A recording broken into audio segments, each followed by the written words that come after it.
Hello guys, good morning. Adi ang sitwasyon niya na haamon. Grabe, baha na.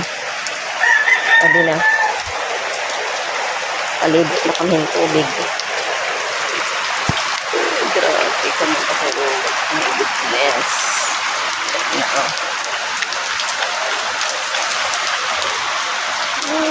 Baha na hamon. Guys, ayan na tubig. Ina pong mga dyan ang luyo. Na.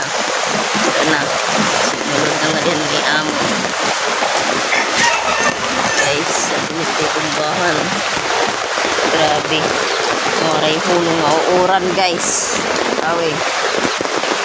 Ada na. My goodness. Uuran na ito. Pero naman la. Sugahin nga mga kamatanghaan. Daluyan ng mga tubig kaya di kami hapugan.